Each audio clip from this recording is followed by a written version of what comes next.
نشرة إنذارية استثنائية: أمطار غزيرة وثلوج تبهج القلوب في المغرب. السلام عليكم ورحمة الله وبركاته. تحية طيبة لكم جميعا مشاهدينا الأعزاء في كل أرجاء المغرب. نرحب بكم في هذه النشرة الخاصة حول حالة الطقس بالمملكة، وفقا لآخر التحديثات الصادرة عن النموذج الأوروبي لتوقعات الطقس. عودة أمطار الخير وثلوج الرحمة. تفاصيل الأيام القادمة: تتأثر أجواء المغرب خلال الأيام المقبلة بمنخفض جوي قوي يحمل معه أمطارا غزيرة وثلوجا كثيفة، مع انخفاض ملحوظ في درجات الحرارة في مختلف أنحاء المملكة. إليكم التفاصيل المتوقعة. الأمطار والثلوج: توزيع جغرافي واسع. الشمال والوسط أجواء غائمة تتخللها أمطار متفرقة على مناطق سيدي سليمان، الخميسات، بن سليمان، فاس، مكناس، تاونات، إفران والرماني. مع ساعات الليل وصباح السبت ستشتد الأمطار على مناطق تازة، جرسيف، تاوريرت والقرى المجاورة، مصحوبة بزخات غزيرة على وزان سيدي علال التازي وسيدي سليمان.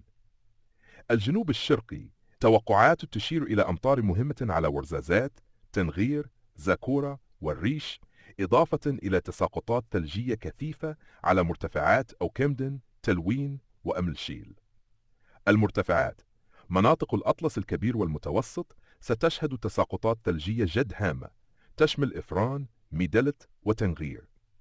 الثلوج قد تصل سماكتها إلى مستويات كبيرة تعزز مخزون المياه الجوفية. السواحل الأطلسية: المناطق الساحلية مثل الدار البيضاء الجديدة والرباط قد تشهد زخات مطرية خفيفة، فيما تتركز الأمطار الغزيرة على المناطق الداخلية والمرتفعات.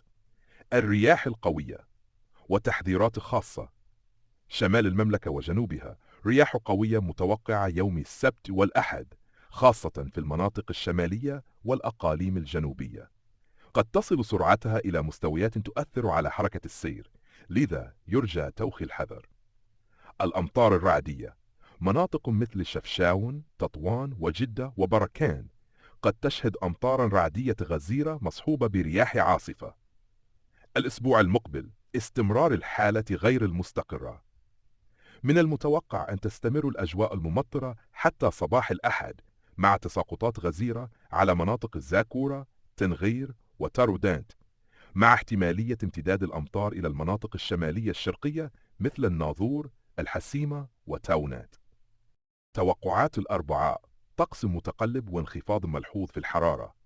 غزارة الأمطار: من المتوقع أن تشهد الأمطار تراجعا تدريجيا في غزارتها مقارنة بالأيام السابقة، إلا أن فرص الزخات المطرية ستظل قائمة على المناطق الشمالية والشمالية الشرقية، خاصة في تطوان، شفشاون وجدة، الناظور والحسيمة.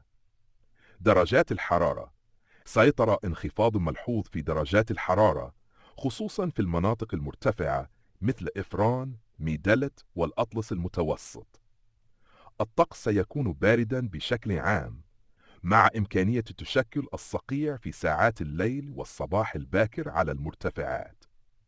الرياح: قد تستمر الرياح النشطة في بعض المناطق، مما يزيد من الشعور بالبرودة، خاصة في السهول الداخلية والشمالية. نصيحة الأربعاء: ينصح بارتداء الملابس الدافئة وأخذ الحيطة عند القيادة، بسبب احتمالية تشكل الضباب في بعض المناطق المرتفعة واستمرار الأجواء الماطرة على فترات.